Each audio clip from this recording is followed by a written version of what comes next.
Hello, everybody, and welcome to the Wrestling Republic Honestly Wrestling Sucks podcast, where we debate opinions presented by ourselves along with one submitted by you. This podcast is brought to you by Wrestling Republic, home of the latest news, honest opinions, and debates across the world of professional wrestling. I'm your host, Ben, and today I'm joined, as always, by the man who was trained by Finn Balor and once pinned Becky Lynch, Carl Kinahan. How are you today, Carl? Bit hungover, but I will be okay for the next hour or so to entertain you lovely people. Of course, a big night last night for our football fans out there, especially here in the UK, because England are in the final of the European Championships, which I don't know, hasn't happened. Have we ever got to the final?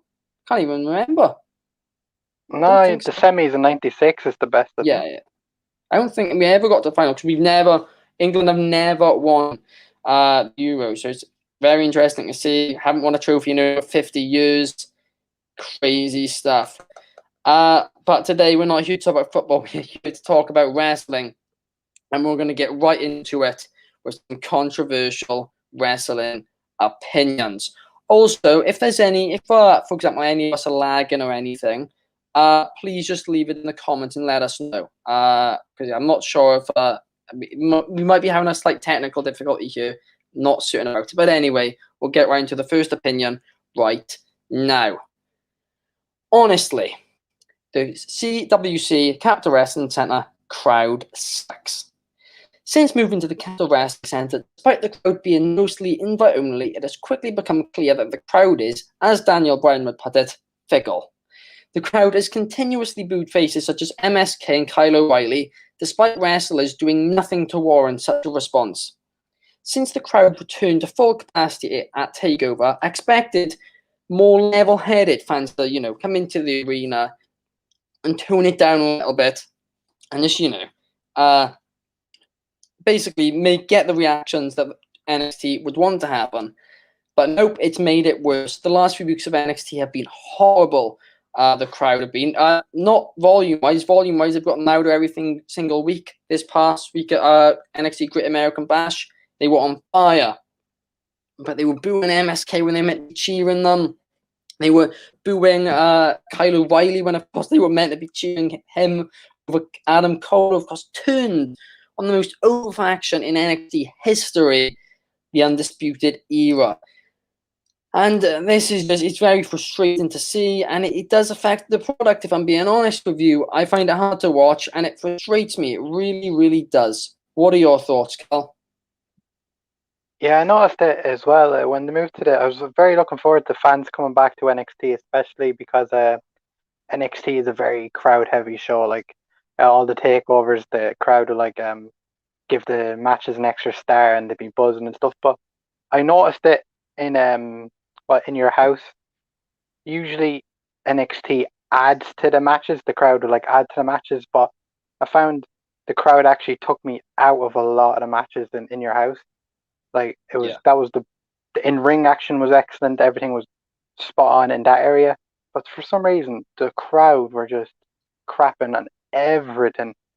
They weren't getting excited. They didn't happy to be here. There was more noise in the Thunderdome than was in your house. And a bash was a slight improvement. Like the fans were more up for it. But you said they're kind of booing who they're not supposed to be booing ads, and we all know fans are going to do what fans want to do, and that's 100% okay. But I find they're very negative, and they're putting their disinterest in the wrong things. Like I can see why to be a little sick of MSK, because I'm kind of getting a little sick of them, just for simple fact they're amazing talent. But I just don't like the characters they're being perceived as. But in ring, they're their characters doesn't matter for me because they're just fantastic in ring. And I think the whole Kyle thing, I know cool Kyle is not really working for me. But once that bell rings, you know what Kyle O'Reilly brings. It. No one should ever be booing Kyle O'Reilly during a match, especially with Adam Cole. Yeah, I don't understand, because fans called for Kyle O'Reilly to be pushed for so long. And then he finally gets the big push he wants, and he's putting on fantastic in-ring work. He's proved everything the fans were saying about him online. And this gimmick, this cool Kyle gimmick, I don't even mind it, to be honest with you. I quite like it. I think it suits him well. And the fact that the crowd are booing Adam Cole, it's ruining the storyline for me completely. And I mean, it probably wasn't helped by the fact that Kyle O'Reilly won their first match between each other, which of course I mentioned at the time I didn't think was a good idea. But I don't know where they can really go from here with the feud. I guess what they're going to have now is them go their separate ways for a bit and then go back down the line, hopefully in front of a full arena crowd. I'll be behind Adam Cole. But as somebody said here, what the hell did the pandemic do to the NXT crowd? And I can understand that. I mean, clearly Full Sail was fine and everything, but if we are doing it as far as time goes, I think it's more AEW. I think potentially AEW is what's made the NXT audience, not audience, sorry, but the NXT crowd a bit like this. Because I noticed on social media, and I've got to say this, right, at first we all crapped on, the AEW hardcore fan base. We all crapped on them, and rightfully so in my opinion. But the NXT fan base then became extremely toxic, and especially doing the somewhat similar products. I expected people to like both, but of course the Wednesday Night War and all that, it did that. And Full Sail isn't I think it's only like an hour away from the Capitol Wrestling Center, so I can't see the crowd, being that different. And the fact that it's invite only too, like, I just don't understand why they're being like this at all. It's taken away the enjoyment from NXT, and I'm not happy about it one single bit. What did you think of TakeOver overall, Carl? Did you enjoy, not TakeOver, sorry, Great American Bash? Yeah, I thought the bashes were very, very good. The matches, like, I know my problem with NXT in it, the matches are always going to be great because they're always given time and freedom, but possibly the reason why the crowd are disconnected, if you will, from NXT is because you make a great point bringing up AEW. Since AEW started, NXT stopped focusing on itself and they were just booking to try and outnumber AEW. And when you do that, you lose a lot of your hardcore fan base who have been used to seeing the Johnny Garganos and Ciampas slow build. Like, I even find that Cole and O'Reilly were very rushed. They have 2 matches already, and they only broke up in February. And when Ciampa and Gargano broke up, that was mostly because of Ciampa's injury, so that kind of helped it in a way. But still, they broke up in 2017, and we didn't get the match till 2018. That's a full year build. And we could possibly say that was because of the injury. But we could even say they knew what they were doing, they knew the story they're going to tell, and they're slowly bringing it together. Where now it's like what? Cole and O'Reilly broke up in February. It's now July. They've already had 2 matches and possibly the rubber match whenever the next takeover is.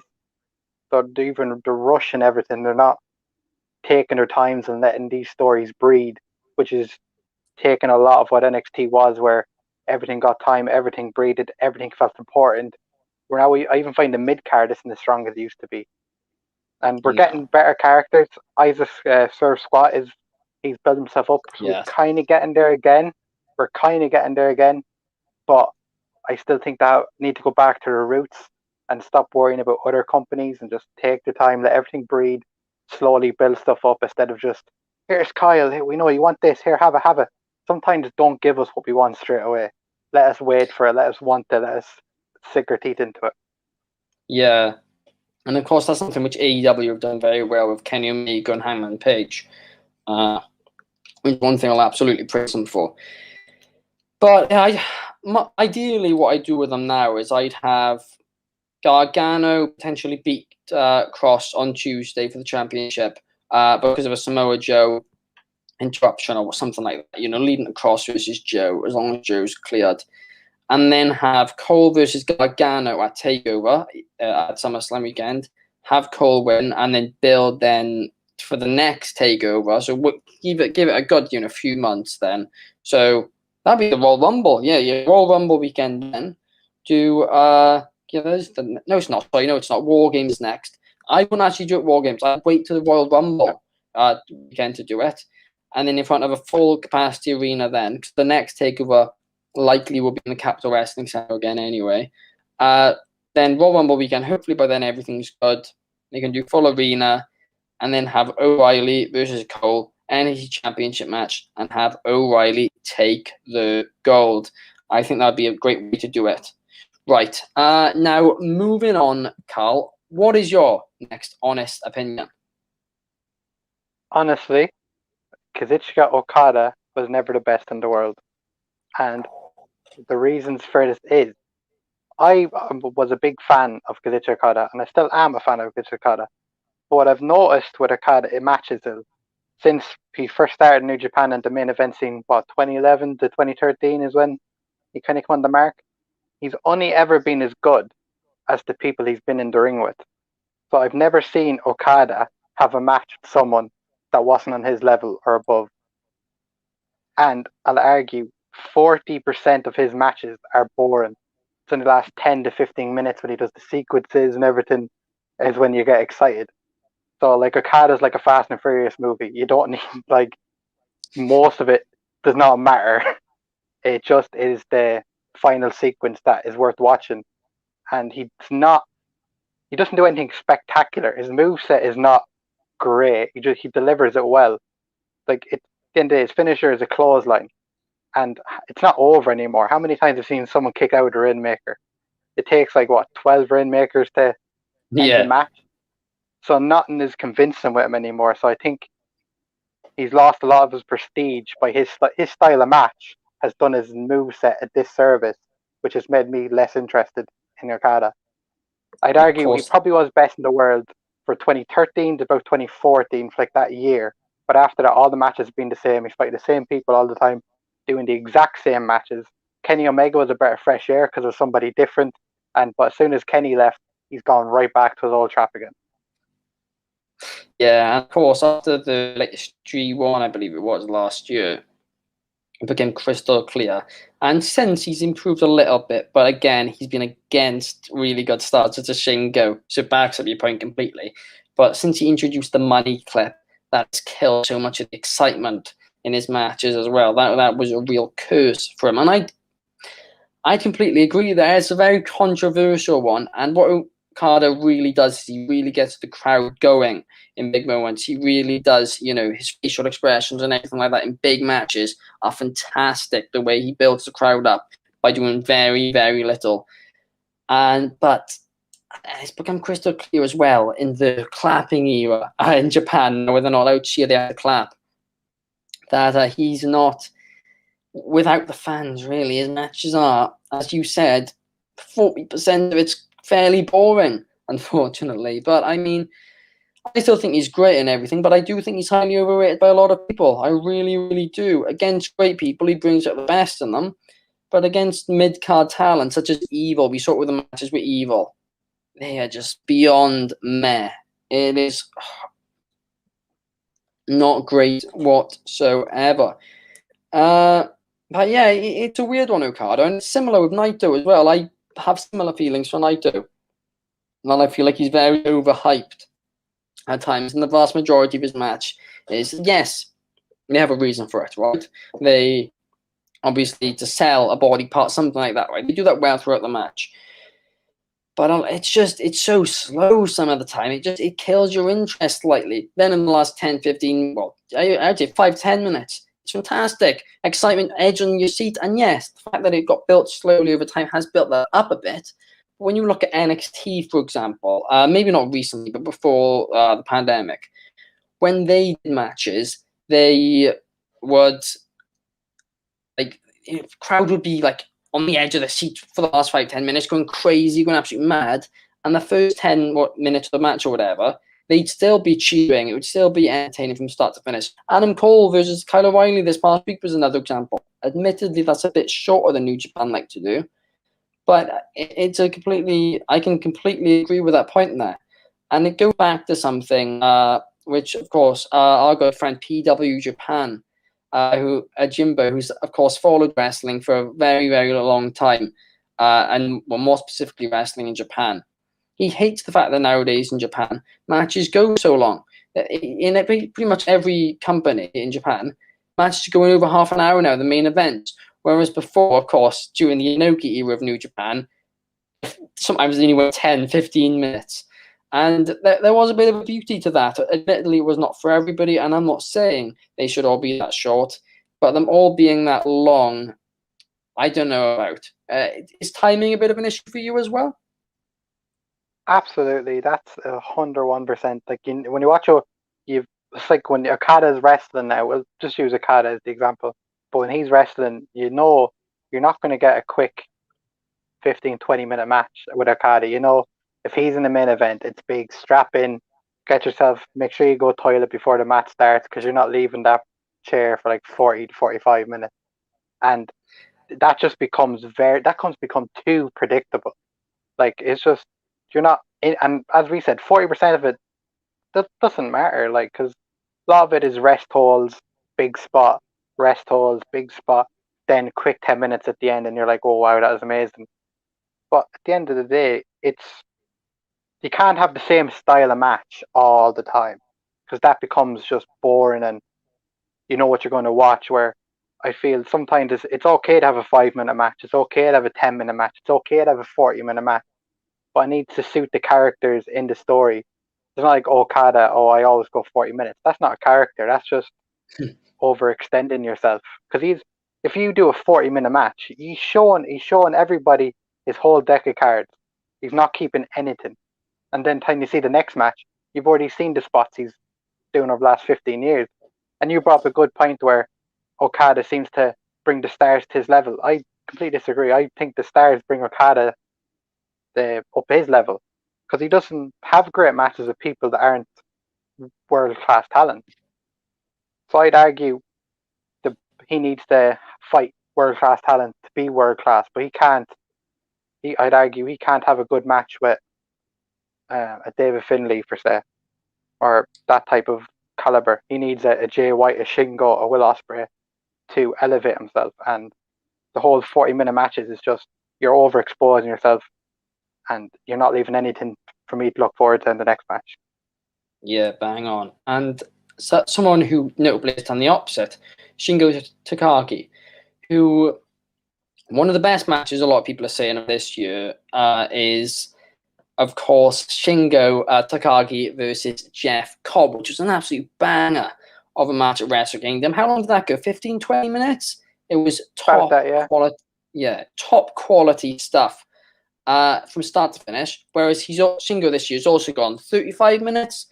And of course now he went about 35 minutes with Will Ospreay, and of course now he's gonna be going against Kota Ibushi. He's the IWGP Heavyweight Champion now, so that'll likely go along well as well. But he's showing he can do both, and every single match you watch, there's something new in it. And he's another one who, like Okada, does get the crowd going, but Shingo also keeps the crowd invested throughout the match. So I mean, it really does show that I know this can be controversial, but I'm just gonna say it. I believe Shingo's his levels above Okada. I thought this in my world, 100% right. I think I've loved Shingo for such a long time. I think every time I speak to you or anybody in our group chats, we're always singing the praises of Shingo. And at the start of the year, me and you were always like to each other, oh, I love Shingo, but he's never going to get the opportunity. He's never going to be IWH Heavy Champion. Look at him now. This year alone, he's been arguably the best wrestler in the world. Every time I watch him, it's 4.7 or 5 stars. So Shingo is absolutely the man, and I would argue levels above Okada. Just for simple fact, you hit the nail on the head. Every match is different. He pulls out something I haven't seen before, and it's not predictable. And plus, Shingo, it's not like he had the best record this year. He's lost big matches, he's won big matches, so his matches are very unpredictable. Yeah, exactly. And that's got the crowd a lot, very invested into him as well. In fact, you're not just gone winning every match. And there's nothing wrong with that at times, winning every match at all. Because obviously, for somebody such as Roman Reigns, I know now they are starting to have a slight issue of challenges for him, but they have a draft coming up, so that can be easily solved. But winning every match isn't always a bad thing at all. Anyway, so moving on now, right, to the next point. Before we move on to the next point really, really quickly, am I fine lag-wise, everybody? Is there any lag or anything like that on my end?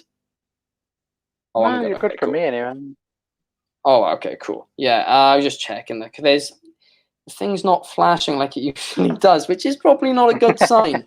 But let's move on to the next one. Now, the next one, is a fan submitted opinion, and it was submitted by Don't Try It 171 on Instagram. And he said, honestly, people need to stop thinking like bookers and try to enjoy the show. Thanks. Don't Try It 171. You've just buried our entire show. Great one. No, no. Honestly, I completely agree with that. Of course, we do try and break it down a little bit more. But for the general fan, right, who's not, a big hardcore fan, wanting to analyze everything, you shouldn't look too much into it, because as soon as you do, it does kill it a little bit. What's your thoughts, Carl? I agree to a certain extent, but if you watch, not just wrestling, just in general, if you watch something and you enjoy something, it's fun to fantasize in your head where you think it's going to go. Like, I don't think anybody's ever watched a show, geez, that was great, wait till next week, and then just not think about it. Like, that's it. Like, you just watch next week. You have to break it down in certain extents, but yeah, I think what he kind of means is don't say, oh, that's bad, I would have done it this way, where I think that's a bit, a bit over the top. But nah, you have to fantasy stuff in your head, like, or else, like, well, just gonna leave a blank thing in your head and that's it. And of course, Game of Thrones, the Game of Thrones TV show, that had a really similar problem to this, where fans fantasized, had all these different theories going into the final season, and then in the final season, they went into a direction which was okay, but there were just fans that just thought of a lot of better ways of doing it. Because of that, everyone was like, oh, it's a letdown, this is the worst final season of all time. And it was a bit rushed because of, production issues, all that type of thing. But it was still okay. And if it wasn't for the internet, people would have loved it, I really do think. So it's not just wrestling. This is a lot of thing. And like you said, it's a natural thing. When you're watching something you like, to want to, fantasize about it, think, oh, I would do it this way. Oh, I wonder if blah, blah, blah is going to do this next week. It's a natural thought process, and it shows you invested into it, and it's keeping you excited to watch the next week's episode. So I do agree there completely. But at the same time, this is very interesting, right? I saw a thing recently where, of course, going back to Game of Thrones again, the final season was critically, everyone hated it, right? But I saw something the other day saying people who watched it right from the start to the finish, right, streaming it after it had already come out, so there wasn't a week to wait, they loved the final season. So there was less anticipation and everything. There was less theories. They didn't see all these theories. So it does bring up a point that maybe, if you do take yourself out of it, take a step back, maybe you will enjoy it more. But at the same time, that if you're not that invested, you likely won't be tuning in each and every week to watch it, which of course is what the wrestling promoters will want you to do. So overall, I'm going to disagree with this one now. At the start, I did disagree with part of it, but Carl, you swayed me the other way, honestly. And yeah, I do agree with you now. Do you have any closing thoughts about this? It's like a coin. It works two ways. It depends on what you're looking at. You can, if you're looking at everything negatively and trying to put your own spin on it, and then you think, because people hold their ideas very close to their chest. So like, oh, I would have done that. My idea is way better. And just sometimes people, it's not even things are bad. It's not what they thought. They have a different opinion, so they automatically dislike what they see. But sometimes, I do agree, sometimes just enjoy it, but have your own ideas as well. Get yourself excited, but be open to the scriptwriter of wrestling TV shows. They have their own perception of things, and they're the ones in charge. So just enjoy the product they're putting out without being too heavily criticized. Yeah, I think that sums it up perfectly now. Now, I'm going to go off on one year. My next opinion, and that is right, just another one. My next opinion. Honestly, AEW need to introduce gimmick singles titles because of the size of its roster. And of course, last night on AEW Dynamite, we saw the highly anticipated debut. I say this, it was only released 30 days ago, but highly anticipated prize debut of the man formerly known as Aleister Black, now known as Tommy End, apart from he's not actually Tommy End, because he's convinced himself that he's Malachi Black. And this is a fantastic storyline, by the way. I don't know if you saw the video yesterday, which he posted to Instagram, which of course showed him being in this mental hospital and for the last 5 years, and he thinks that something's happening. Basically, he thinks he's in WWE or something like that. And the way that they've done it, it's really, really, really creative. And most wrestlers will, of course, go to another company after WWE and just, keep it like that. He's left WWE now, and he's pretended that his character, Tommy End, disappeared 5 years ago, went to a mental hospital, and for the past 5 years, he's been, locked up, and he's escaped now. And it's a really, really interesting way of doing it. Once again, shows the creativity of the man now known as Malachi Black. But this does bring up a few questions. You've now got, recent signings such as Andrade, Christian, Malachi Black, like we just spoke about. And of course, somebody like Christian probably won't want to win another championship. But there's plenty more names. And then there's, of course, names which they're currently building up. We've spoken about this multiple times. But AEW, Tony Khan, when he was preparing AEW, openly said that he wanted to foreshadow title changes, and it's become clear as day over time that I called it very, very early on that it was going to be Jericho, Moxley, and then as it went, then I added. Then I straight away said Kenny Omega after Moxley, but then after time went on, I then said Hangman Page, MJF. They foreshadowed the MJF Hangman thing from the beginning, and then Jungle Boy seemingly after MJF. So where on earth do Andrade? Where does Malachi Black fit into this? Because these guys on huge, huge wages and who will want great, great booking. So it's like, well, what do we do with them now? So I believe they need to add a gimmick title. I truly, truly do. And I know people's issue is, there's too many titles, there's too many titles. And that's a perfectly valid opinion. But if it's a gimmick title, it's not like it's just another title. It's got a purpose to it, specific. And what I'm thinking is, possibly something like Ring of Honor do a pure title, or perhaps a British Rules Championship, NXT UK or the Heritage Cup. I'm, of course, a bit biased because I'm from the UK, a big fan of World of Sport from back in the day, but I'd love to see British Rules in the mainstream like that. I feel like there's so much potential they could do with that in AEW. And for those who don't know what British Round is, it varies a little bit, but it's 6 rounds. And when there's been a pinfall, the round ends. So whoever has the most pinfalls at the end wins. There's also submissions as well, but the usual stuff. It's a very interesting match type, very fun. It's must watch from start to finish. And each round, I should point this out as well, is usually 6 minutes. And it's really great stuff. It's actually in NXT it's 3 minutes, but yeah, it's great stuff. I love that style. Or they could do something such as a lights out championship. Of course, the hardcore thing for AEW has been the lights out match type. Now, the issue with doing that regularly on TV is maybe TNT would have an issue with that. I don't know. Maybe they could keep it on dark sometimes. But then again, you probably won't want your top stars holding on dark. But something like that. I feel like they should add a pure rules, British rules, something like that, just to have another singles title. I've not had an issue with the TNT Championship before because they say it's on the same level as the World Championship. Well, that doesn't make any sense. You've got 2 titles at the top of the company. And that's frustrated me a lot of the time. It's ruined the reputation of the rankings for me slightly. But still, I would not mind them adding another title on as long as it was a gimmick title. But the one thing, which I truly do hope as well, is that they add a stipulation saying the TNT title can only be defended on TNT on Turner Network, because of course they're moving networks. And it also has to be done in maybe like a 20-minute time limit or something like that, or maybe not even that. But just add something else to it. Maybe that has to be defended every other week, or just something to make it a little bit more gimmicky to separate it from the World Championship. What do you think, Carl? I think, AEW's roster is getting very, very big, and they do need stuff to have reasons to have matches. So I would agree in that aspect of things.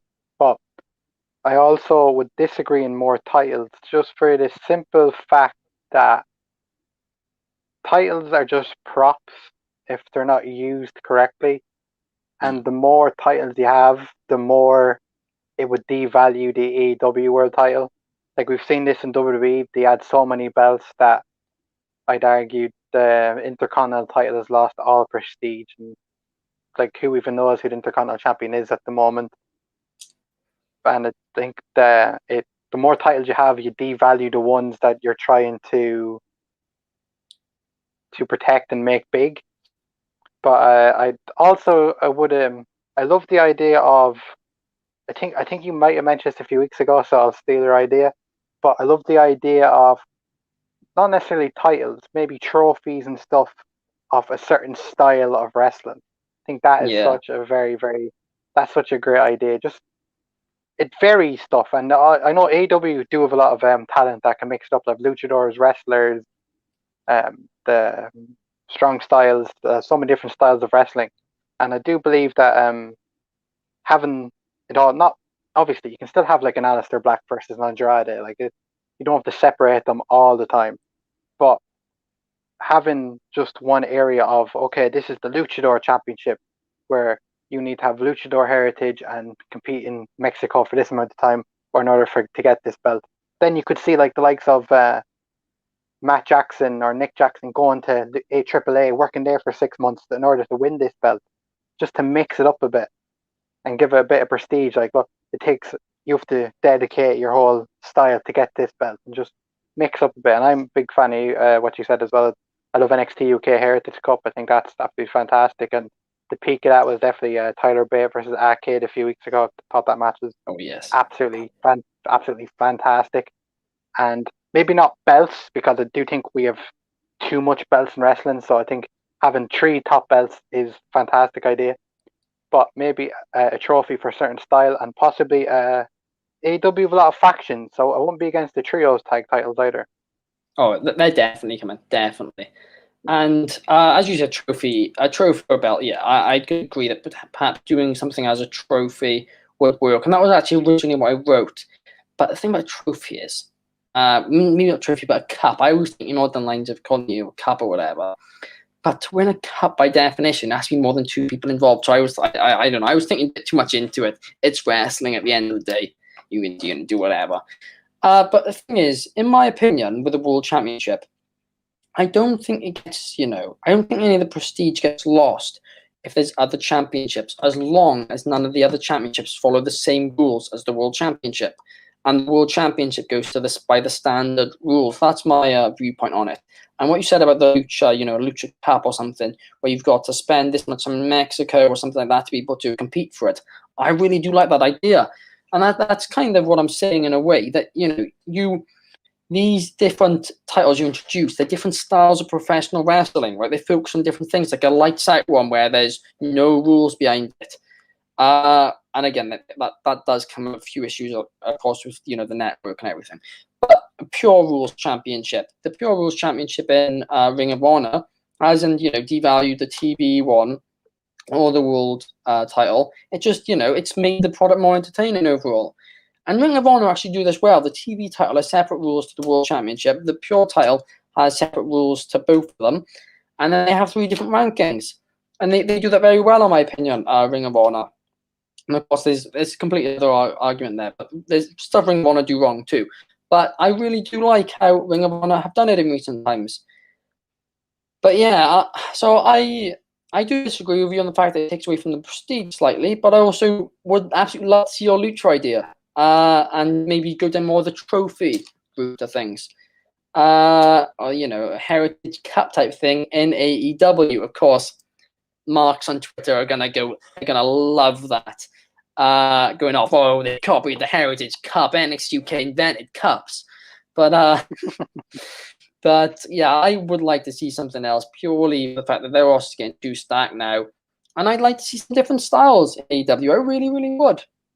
And when the company started, I was hoping they do, hardcore, not in the way WWE did it, but, a hardcore rules championship and stuff like that. But yeah, right. Let's get into your next opinion now, Carl. What's your next, honestly? Honestly, the Attitude Era isn't as great as people remember it to be. And what I mean by that is, I've recently been on a binge of watching most WWE pay-per-views since WrestleMania 1. I'm currently on SummerSlam 2001, so I'd argue I've seen the Attitude Era. I think for me the Attitude Era ended WrestleMania 17-ish. And there is honestly a lot of crap in there as well.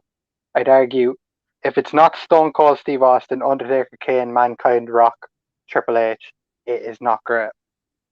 There's very few stakes in most of the matches. There's very little creativity in the mid card. And people would argue, oh, but everybody had characters, everybody had this. The characters sucked, man. Like, Godfather was a pimp. Goldust was, I don't even know what Goldust was, just a man in a wig. There was so much stuff to just threw at the wall and seen what stick. And the only thing that kept the Attitude Era as fondly as remembered is just simply because of the rating, where they could get away with a lot more. And I would argue it's a different time, and in the 90s they like different stuff to what they would like now.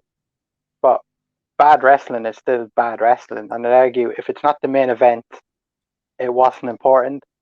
And like Stone Cold, I love Stone Cold. I won't say anything bad about Stone Cold because he was a fabulous star. But like, if you put Stone Cold in this generation of wrestling, he's not getting over. Like, it was the perfect guy at the perfect time. And I truly believe that. The Rock would get over in any generation. He's just that type of character. But then they just struck money with Stone Cold. And I'd argue if it wasn't for Stone Cold, I'm not going to say WWE out of business. Of course they wouldn't. But they definitely wouldn't have destroyed WCW the way they did. So I think they completely got so lucky in Stone Cold. And Undertaker, like, people go, Undertaker's always been good. From 1998 to about 2001, Undertaker was awful. His character got so stale, and he wasn't even great in ring that much. And 2001, he's been a lot better now because he's the American Badass, and he's really found himself again. But he went in the 1980s. He just honestly, like, you always remember Undertaker as like one of the greatest gimmicks of all time. For that 4-year stretch, I had to like rub my eyes like, oh, this was Undertaker in the Attitude Era. I'd argue without, other than throwing Mankind off the top of Hell in the Cell, he didn't really do anything either. I think WWE just struck gold with Stone Cold, and Stone Cold and The Rock made the Attitude Era. But everything else, I'd argue, is still as poor as nowadays Raw. Yeah, I mean, when I go back and watch the Attitude Era now, one thing I want to quickly point out first is, obviously, I was not watching Raw in the Attitude Era. I was only just born. But so yeah, I was not watching it then. But when I go back and watch the stuff, the mid card just sucks. It absolutely sucks. It's full of, it's just, the storylines are just rubbish. And it's been that way for, I still feel like, and this is the same for The Undertaker too, I feel like The Undertaker peaked in the late 2000s, which is incredible considering, he was already quite old then. It really does, show, it goes, lengths to show how great he was. But I do feel like that a lot of the issue is that the mid-card and everything, I feel like it peaked in the late 2000s for WWE. Attitude Era, there was a lot more interest in professional wrestling, widespread. It was it was more of a pop culture type thing. You'd go home from school, you and all your friends would watch it back then, and whereas now it's a bit of a taboo thing. I'm earlier on today, I was actually talking to some people in this university chat, and one of them said they like professional wrestling, and I was like, mind blown. Somebody likes wrestling. Like, that's how that's how crazy it is. And back then, it used to be a common thing in America. Everyone likes it. And yeah, so that's it. I truly believe that the reason people think back then and everything was the fact that it was different. People didn't realize, as not everyone realized it was fake. The curtain wasn't exposed as much as they say as it is nowadays. And maybe it wasn't, it was childish, I guess, in a way. Childish, like, as in directed towards children. It was still childish in many other ways, such as, of course, the women's division was non-existent. Women's wrestling, there was no real women's wrestling in it for the most part. And, of course, women weren't given that chance, which, of course, sucked, considering in Japan at the same time, women were absolutely killing it. But yeah, I guess like what you said, times changed there, but still, you saw the reaction to Trish Stratus versus Lita. I still think they could have gone a different route, and then they chose not to. But that did go down. The way that they went did go down well then. But yeah, it just, of course, that was the one thing. Which you go back and watch anything from the Attitude Era, it's difficult to watch nowadays. It really, really is. Maybe if you watch it at the time, it wouldn't be as much. But if you go back and watch it, it's very difficult to watch the women's stuff because it's degrading. It really is. So I'd agree. I do think the Attitude Era is overrated. The Rock and Stone Cold. I know you kind of backed away when you said this slightly, but I do believe it. I believe that if The Rock and Stone Cold didn't get as over as they got, it's very possible WCW would have won the war. Now, WCW also had tons of other issues, so maybe it wouldn't have. But it's possible that both companies would have lost the war in the end. I mean, I don't know. Maybe both companies would have killed themselves a bit. But it's a difficult one to go down, but I would agree with you overall. When you've been watching the Attitude Era, anything that you noticed that people didn't appreciate enough? That's not appreciated as much as you think? How great Chris Jericho really is. But the minute Chris Jericho came into WWE, the style changed so much. Like, even I was never Chris Jericho's biggest fan, and I started watching wrestling in 2004, 2005. So when my first introduction to Chris Jericho was the feud against Shawn, which isn't a bad introducing to Chris Jericho as much. But then I went back and watched some of his 2000s work with a certain other Chris and with Kurt Angle and with other people. And it's just those matches he had with those guys, like, are generational. Like, honestly, absolutely fantastic. And I don't think Chris Jericho gets enough credit for shifting the style in WWE as much as he did. Because before Chris Jericho came, it was all chair shots to the head, brawls in the crowd, table spots. But Chris Jericho came in, and the Rascals and all came in, and they absolutely introduced a new professional wrestling style. And I would recommend Chris Jericho's matches with Angle, who else, and a few other people.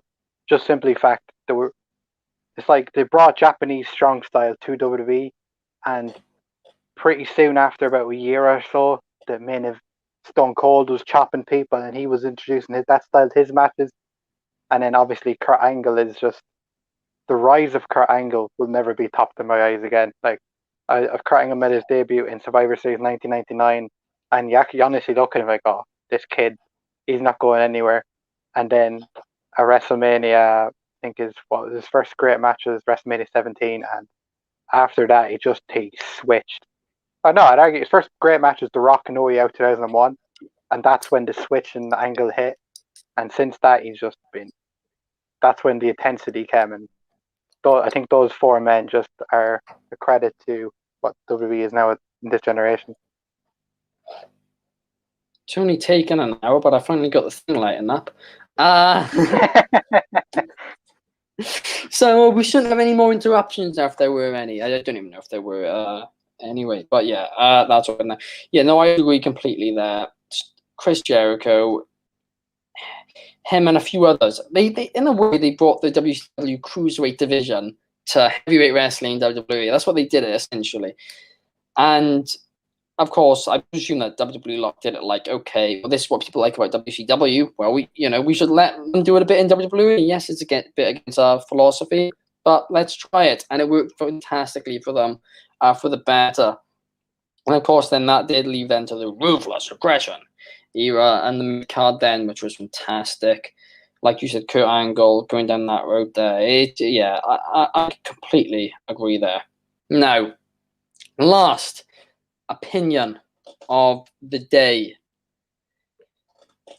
is from Instagram user at Unrealized Thought, and his opinion is Kenny Omega right now isn't all that interesting as a character, and so aren't the Good Brothers.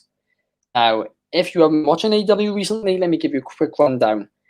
Kenny Omega and the Good Brothers are acting like, very cocky, arrogant heels, dressing up in all luxury items, stuff like that, messing around, being very, I don't know, I can't even think of the word, very, very arrogant. There we are, very arrogant. Of course, on last night's episode, when Evil Uno came down to the ring, Kenny Omega got him in the ring and said, what's the capital of Thailand?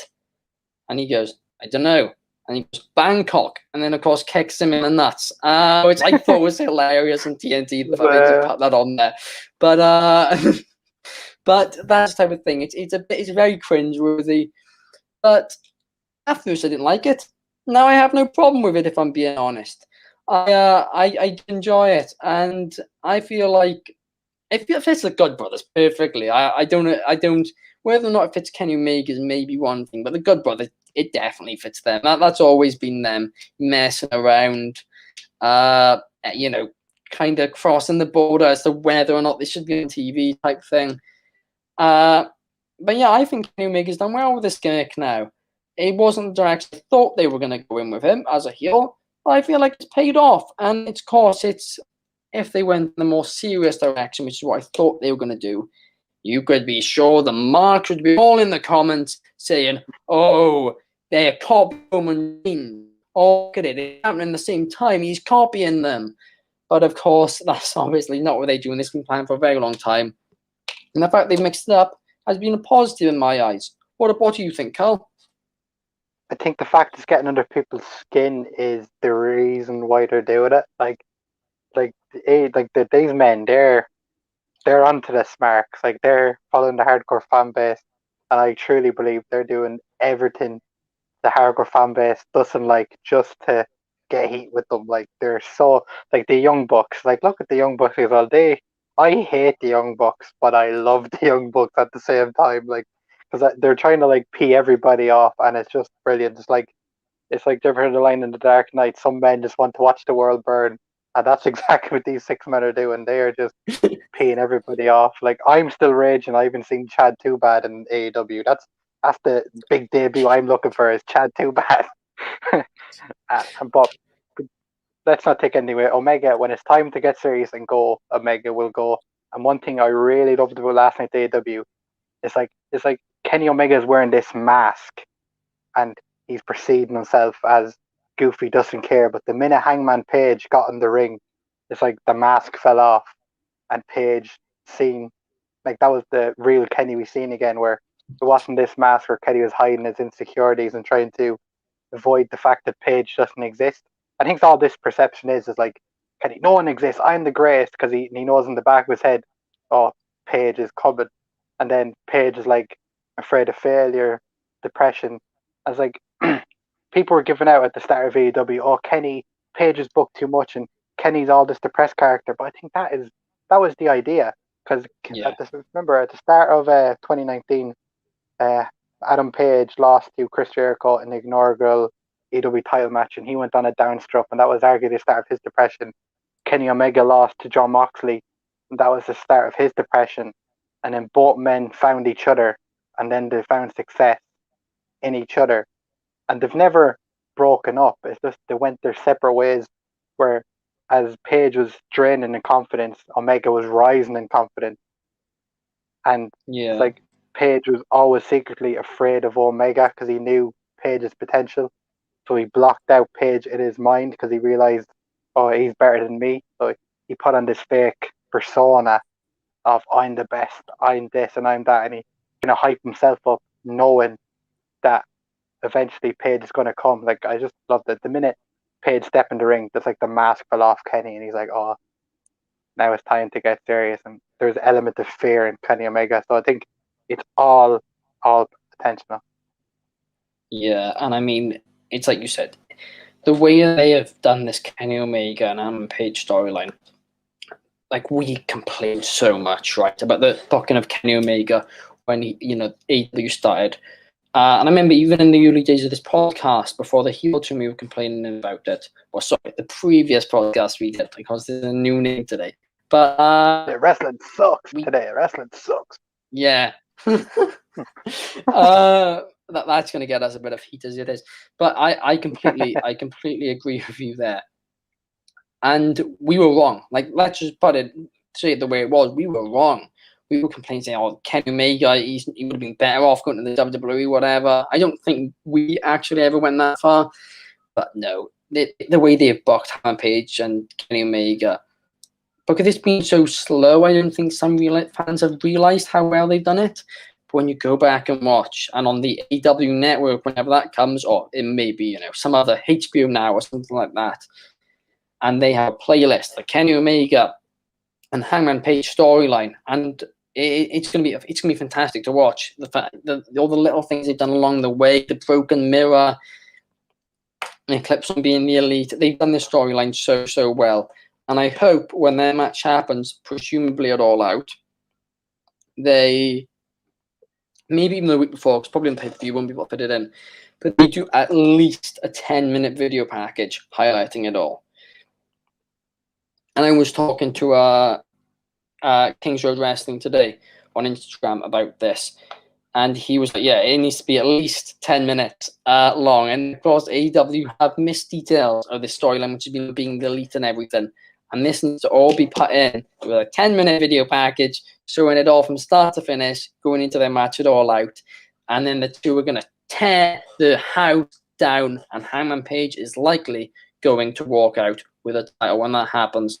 But to go back to the question, I personally disagree with it. I do not think Kenny Omega is uninteresting. I think that he has pulled this gimmick off very, very well. Has it been over the top at times? Absolutely. But for the most part, it has been top-notch stuff. Very enjoyable to watch. And that is it. We have gone through everything today. Thank you to Unrealized Thoughts on Instagram and Don't Try It 171 on Instagram for submitting those two honestly opinions. If you want to submit your opinions, every Thursday morning on the Wrestling Republic Instagram page, we put up a questionnaire or a questions box where you can submit your own questions for a chance to be featured on the show. And yeah, go and do that. Make sure you follow us on Instagram, TikTok, Wrestling Republic, and Twitter as well, Wrestling Republic on Twitter. Thank you, everybody, for watching. It's been an honor to have you as always, Carl, and we will see you again next week. Thank you.